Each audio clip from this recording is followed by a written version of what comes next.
I'm Michael Harrison, and until 6 months ago, I was the operations manager at Riverside Memorial Crematorium in Portland, Oregon. For 15 years, I helped families through their darkest moments, overseeing thousands of cremations with dignity and respect. But I'm about to tell you about one family's request that was so disturbing, so fundamentally wrong, that it made me question everything I thought I knew about grief, death, and the lengths people will go to avoid letting go. A request so twisted that it ended my career in funeral services entirely. Riverside Memorial is one of the largest cremation facilities on the West Coast, processing over 3,000 cases annually. We serve families across Oregon and southern Washington, handling everything from standard cremations to complex cases involving medical examiner releases and mass casualty events. During my tenure there, I thought I'd seen every possible manifestation of human grief: the denial, the bargaining, the desperate attempts to maintain connection with the deceased. I'd handled requests from families wanting to be present during cremation, people asking to keep unusual mementos, and relatives demanding we perform rituals that pushed the boundaries of our standard practices. But nothing in my 15 years of experience prepared me for what the Carver family would ask of us. Before I tell you about the Carvers, you need to understand how crematoriums actually operate. It's not like what you see in movies. Every step is carefully regulated, documented, and designed to maintain the dignity of the deceased and provide closure for families. We follow strict protocols established by the State Mortuary Board, the EPA, and our own ethical guidelines developed over decades of industry practice. My job involved overseeing the entire process: intake documentation, body preparation, cremation scheduling, remains processing, and final delivery to families. I worked with our staff of certified crematory operators, managed relationships with funeral homes and medical examiners, and most importantly, served as the primary contact for families during one of the most difficult experiences of their lives. In 15 years, I had never violated our protocols, not once. The integrity of our processes wasn't just professional obligation, it was sacred trust. The case began on October 3,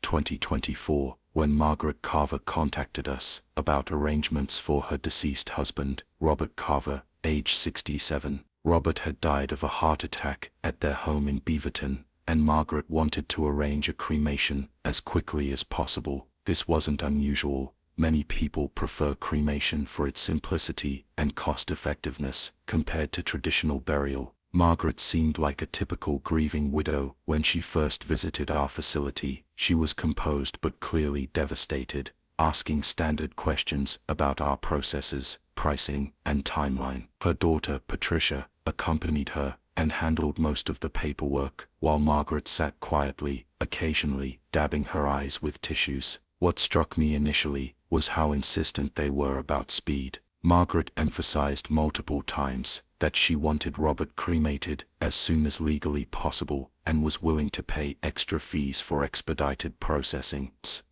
While this isn't uncommon, some families find closure through quick resolution. There was an urgency in her voice that seemed different from typical grief-driven impatience. During our initial consultation, Margaret asked several questions that made me slightly uncomfortable. She wanted to know exactly how long the cremation process would take, what temperature the retort operated at, and whether there would be any. She paused for a long time before asking any chance of incomplete processing. I explained that our cremators operate at 1,800 degrees Fahrenheit and that complete cremation is guaranteed. Modern crematory equipment leaves no organic material unprocessed. Margaret nodded, but then asked follow-up questions about our quality control procedures, how we verify completion, and what our policy was if families had concerns about the thoroughness of the cremation. These weren't typical questions. Most families ask about timing, cost, and what the ashes will look like. They don't usually inquire about crematory temperatures or completion verification procedures. Despite my slight unease, we proceeded with standard intake procedures. When Robert's body had been released by the medical examiner, His death was clearly natural causes, with no need for investigation. We scheduled his cremation for October 5th, giving us the standard 48-hour waiting period required by Oregon state law. The body was properly prepared according to our protocols: removal of jewelry and medical devices, placement in an appropriate cremation container, and documentation of any identifying characteristics. Everything appeared routine. Robert was a fairly typical case: elderly male, natural death, standard cremation request. I personally oversaw his placement in our scheduling system and assigned him to our most experienced operator, James Mitchell, who had been with us for 12 years. James was meticulous about following procedures and had never had a family complaint about his work. On October 5th, Robert Carver's cremation proceeded normally. James began the process at 9:30 a.m., and by 2 p.m., the cremation was complete. The remains were allowed to cool according to protocol, then processed through our pulverization equipment to achieve the consistent texture families expect. This is where things started to go wrong. Then James opened the cremation chamber for the standard post-process inspection. He immediately called me over. "Mike," he said, his voice tight with confusion, "you need to see this." Inside the retort, where we should have found the typical cremated remains, bone fragments that would be processed into the fine ash families, we found something that shouldn't have been possible. Mixed in with Robert Carver's cremated remains were fragments of what appeared to be previously cremated material. Not just bone fragments from Robert's cremation, but older ash that had somehow been present in the body before cremation began. This was impossible for several reasons. First, we had thoroughly examined Robert's body during intake. There was no evidence of any foreign material. Second, our cremation chamber is meticulously cleaned between uses. We follow strict protocols to prevent any cross-contamination between cases. Third, the ash fragments we found didn't match the characteristics of fresh cremation. They appeared older, with a different coloration and texture. James and I spent 2 hours examining the chamber, reviewing our procedures, and trying to understand how this could have happened.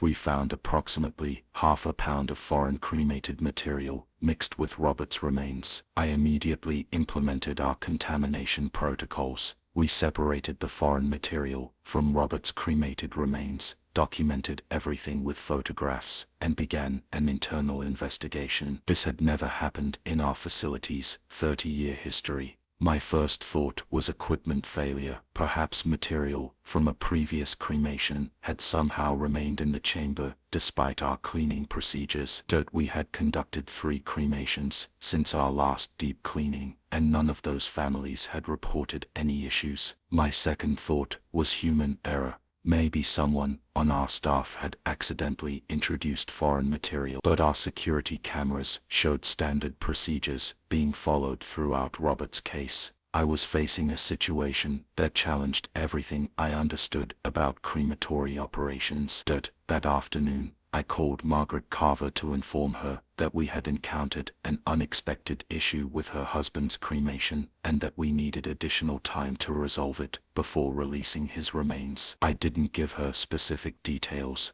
I wanted to understand what had happened before alarming her unnecessarily. Margaret's response was unlike anything I'd experienced in 15 years of similar calls. "What kind of issue?" she asked, and I could hear something in her voice. Not surprise or concern, but something that sounded almost like anticipation. When I explained that we had found foreign material mixed with Robert's remains and needed to investigate, Margaret was quiet for a long moment. Then she said something that made my blood run cold. "What if that's supposed to be there?" I asked Margaret what she meant, and she claimed she misspoke, that she was just confused by grief and didn't understand crematory procedures. But her tone had changed completely. The devastated widow I'd met 2 days earlier was gone, replaced by someone who sounded almost relieved. I told Margaret we would contact her once our investigation was complete, but she insisted on coming to the facility immediately.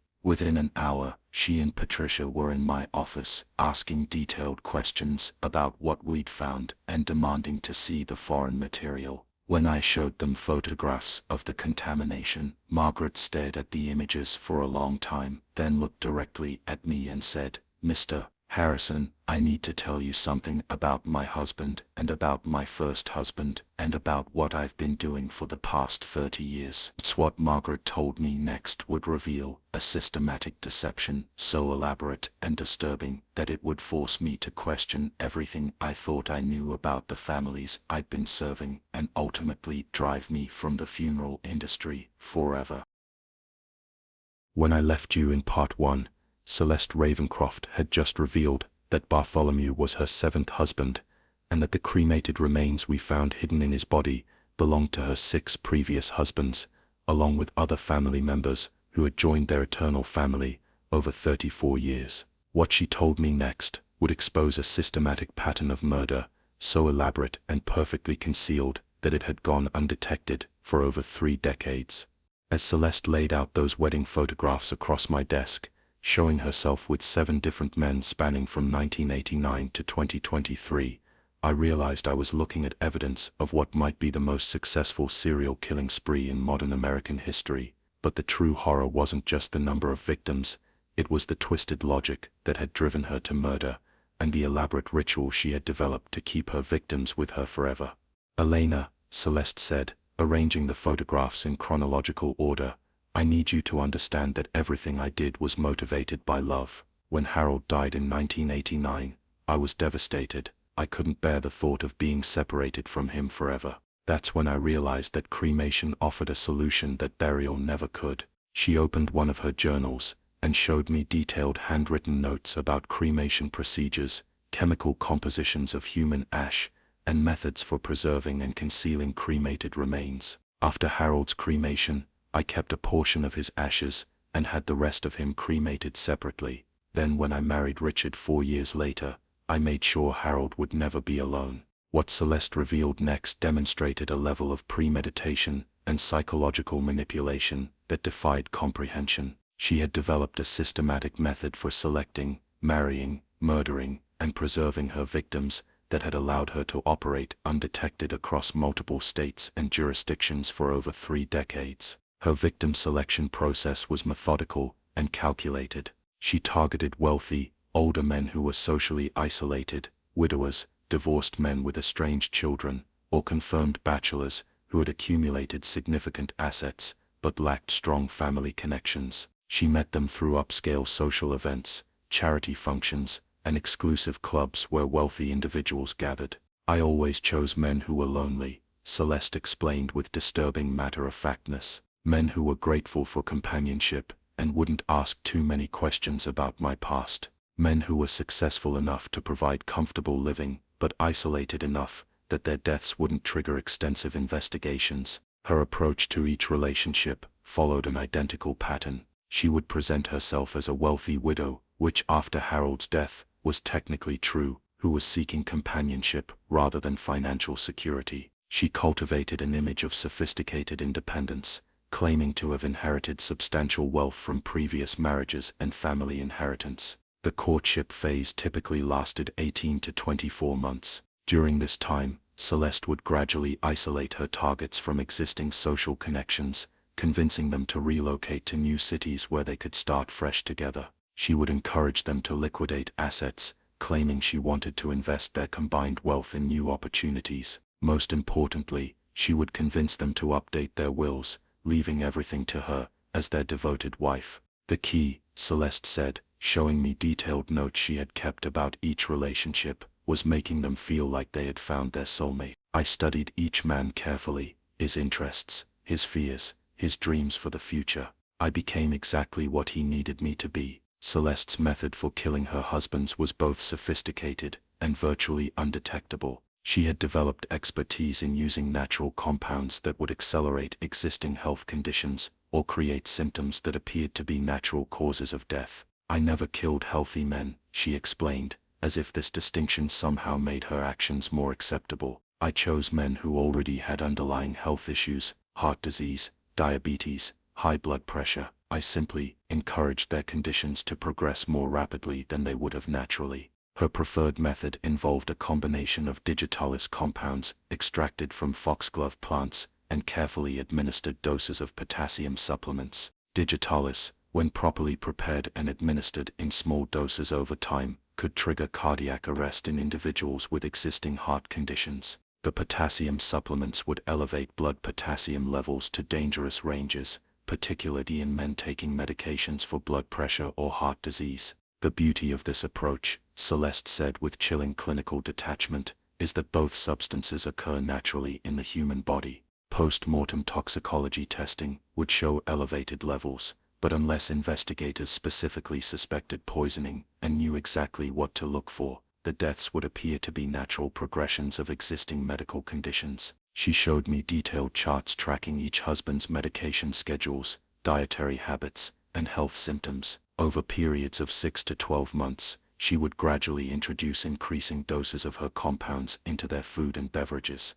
The men would experience progressively worsening symptoms that appeared consistent with their existing health problems, leading them to seek medical treatment that would document their declining conditions. Doctors would adjust their medications, recommend lifestyle changes, and prepare both of us for the inevitable progression of their diseases, Celeste explained. When they finally died, usually from apparent heart attacks or cardiac arrest, their physicians had months of documentation showing deteriorating health. There was never any reason to suspect anything other than natural causes. But murder was only the first phase of Celeste's twisted process. What she did with her victims after death revealed the true depths of her psychological disturbance and explained the cremated remains we had found in Bartholomew's body. After each husband's death, Celeste would arrange for cremation as quickly as possible, claiming she wanted to honor their wishes for simplicity and privacy. During the cremation process, she would request to be present and would often ask to include memorial items that supposedly held special significance for the deceased. The crematorium staff always accommodated my requests, Celeste said. Grieving widows are given tremendous leeway, and my emotional displays were quite convincing. I made sure to appear devastated, grateful for their compassion, and respectful of their procedures. What crematorium staff didn't realize was that the memorial items Celeste brought were carefully prepared containers designed to collect portions of her husband's cremated remains before the final processing. She had developed techniques for discreetly removing significant amounts of ash during cremation proceedings without detection. I would bring silk scarves, cloth pouches, and small wooden boxes that I claimed held letters or photographs I wanted cremated with my husband, she explained. But these containers were designed with hidden compartments that allowed me to capture and preserve portions of their remains. After receiving the official cremated remains from each crematorium, Celeste would perform her own ritual preservation process at home. She would separate the ashes she had secretly collected, process them further using specialized equipment she had purchased, and prepare them for incorporation into her next victim's body. I studied mortuary science extensively, Celeste said, showing me textbooks and technical manuals she had collected over the years. I learned about human decomposition, cremation processes, and post-mortem preservation techniques. I needed to understand how to prepare the remains so they would survive intact through subsequent cremations. The level of technical expertise Celeste had developed was genuinely impressive and deeply disturbing. She had essentially become a self-taught mortuary scientist, developing techniques that professional death care workers would find difficult to execute. As Celeste continued her revelation, I learned that her husband's collection was only part of a larger project she called Building the Eternal Family. Over the years, she had also acquired cremated remains from her parents, grandparents, and several other relatives through similar deceptive means. My parents died when I was in my early 20s, Celeste explained. They were cremated separately, and I was given their remains in individual urns. That's when I first realized that death could be overcome through preservation and unity. I combined their ashes and kept them with me, and I never felt alone again. She showed me photographs of an elaborate home shrine she had maintained in each residence she shared with her husbands. The shrine contained multiple urns, memorial boxes, and containers that held cremated remains from her entire eternal family. Each husband who joined the collection was introduced to the previous members through a ceremonial process that Celeste had developed over the years. Before each wedding, I would show my future husband the family shrine and explain that my previous spouses had become part of something larger than individual existence, she said. I told them that joining our family meant accepting that love transcends death, and that we would all be united forever. Most disturbing was Celeste's revelation that some of her husbands had actually participated in her rituals, believing they were engaging in spiritual practices, rather than facilitating their own murders. She had convinced several of them to help her prepare ceremonial mixtures that contained cremated remains from previous family members. Harold thought we were participating in Native American ancestor worship, Celeste explained. Richard believed it was a form of Eastern spirituality related to reincarnation. Thomas was interested in Egyptian preservation techniques. Each man understood our practices through his own cultural and spiritual framework. As I listened to Celeste's detailed explanation of her 3-decade killing spree, I began to understand that I was dealing with someone whose psychological pathology went far beyond typical serial killing patterns. Her murders weren't driven by sadistic pleasure, sexual gratification, or power dynamics that characterize most serial killers. Instead, she appeared to be motivated by a genuinely delusional belief system about death, love, and family unity. Elena, Celeste said, leaning forward with an expression of earnest sincerity, I know this is difficult for you to understand, but everything I've done has been about creating something beautiful and permanent. Most people fear death because they believe it means separation and loss. I've found a way to make love literally eternal. Her delusion appeared to be rooted in an inability to process grief and loss in psychologically healthy ways. Rather than accepting death as a natural part of life, she had developed elaborate mechanisms for maintaining physical connection with deceased loved ones. Each murder allowed her to expand her collection and reinforce her belief that she was building something transcendent. When Harold died, I couldn't bear the thought of never touching him again, never having him near me, she explained. But when I realized I could keep him with me through cremation and preservation, death lost its power over us.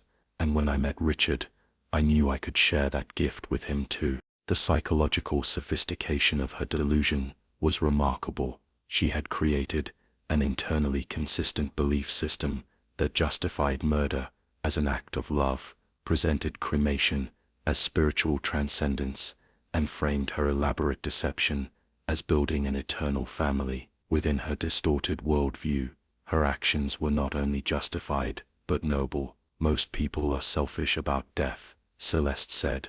They're willing to let their loved ones go, to accept separation, to move on with new relationships. I've never been willing to do that. True love requires total commitment, even beyond death. As Celeste finished her confession, I realized I was sitting across from someone who had not only committed multiple murders, but was completely unrepentant about her actions. She genuinely believed she had created something beautiful and meaningful through her systematic killing and preservation process. But I also realized that I was probably the first person outside her immediate family to learn the truth about her crimes. Her confession put me in an impossible position. I had professional obligations to my facility, legal obligations to report suspected criminal activity, and moral obligations to the families of her victims. Celeste, I said carefully, I need to understand what you're expecting from me. You've told me things that suggest serious criminal activity spanning several decades.